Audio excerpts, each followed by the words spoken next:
be cooked. Today we'll be making a traditional Nigerian red stew. It's very versatile because you can use any kind of meat or fish you like, and it's served mostly with rice. For this recipe, you are going to need two 28-ounce cans of crushed tomatoes, or about 60 ounces of fresh plum tomatoes, and you'll grind those up yourself. 1 red onion sliced, about a cup of vegetable oil. You could also use ghee to enhance the flavor. You'll need a teaspoon each of thyme, nutmeg, and curry, and you'll need a half a teaspoon each of ginger and garlic powder. You will also need a Scotch Bonnet if you like heat, salt to taste, and a vegetable. I'm going to be using chopped spinach today. So the first thing is we are going to put our vegetable oil into the frying pan, and we're going to fry our onions for about 2 minutes. We'll do this over medium heat.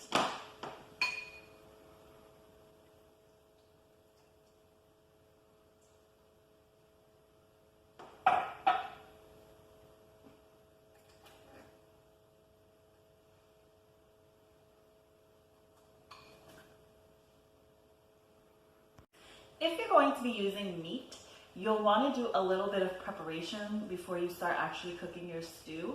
You will want to actually boil your meat, your curry, and your thyme, along with 2 bouillon cubes, or maggi or knorr, with water to a gentle boil until the meat is tender to your liking.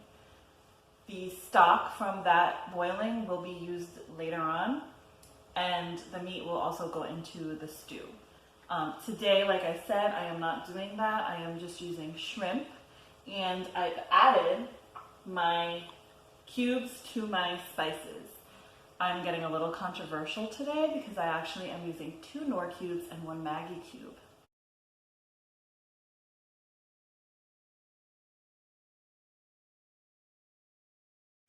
Our onions have been frying for about 2 minutes. You can really smell the fragrance in the air. So now we are going to add in the Scotch Bonnet, if you're using it, and the tomatoes. We will fry the tomatoes for 20 to 30 minutes to get rid of all the sour taste and to evaporate the liquid that's in the tomatoes. So add everything into your pan, hopefully a little neater than I did.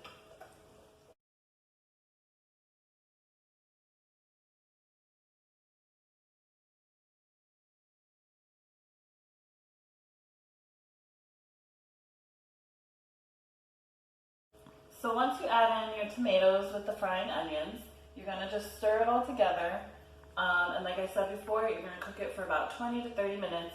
You want to continue stirring so you don't get any burned tomato bits at the bottom of your pan.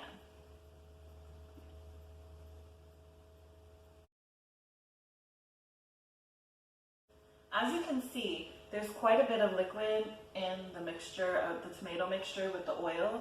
So what we're looking for is to only have oil, tomatoes, and the onion in the pan at the end of the 20 to 30 minutes.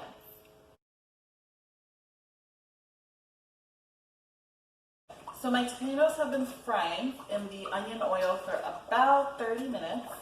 At this point, since I didn't do the meat and the homemade stock, I'm going to add in my shrimp.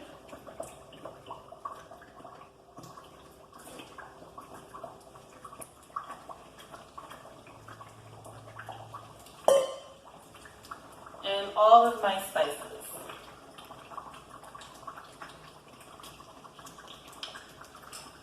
And we're going to let this continue cooking for about another 10 minutes.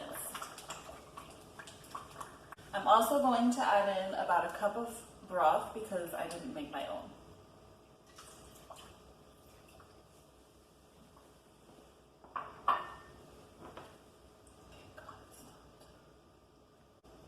A few tips for making this stew. You want to use a pot with a very high sides because there's going to be a lot of splattering while the tomatoes cook down. A splatter guard is probably helpful. It will reduce the pain and the cleaning afterwards. But other than that, just use a very big pot. I had to switch because I misjudged the amount of tomatoes I was cooking today. So my stew has been boiling for an additional 10 minutes after I added in my shrimp, all of my spices, and the stock. The last step is to add in your vegetable. You can use spinach, you can use curry leaves, you can use pumpkin leaves. Those are more traditional. I always use frozen chopped spinach. So we're gonna put it in and let it cook for about another 3 minutes until it's heated through, and then our stew will be done.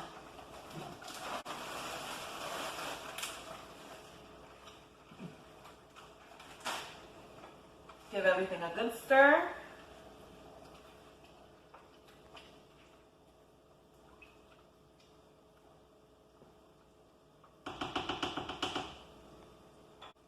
We're gonna pop the lid on, and like I said, 3 minutes.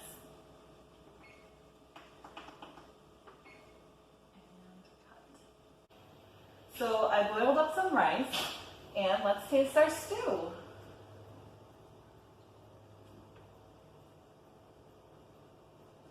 If you feel it's a little oily for you, you can use a paper towel to blot some out, or maybe your soup spoon to skim some off, but otherwise you can eat it just fine.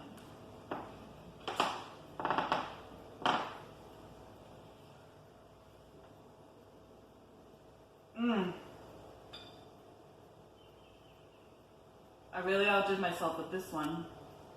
It was worth all the pain. Thank you for watching. Tag me if you make this.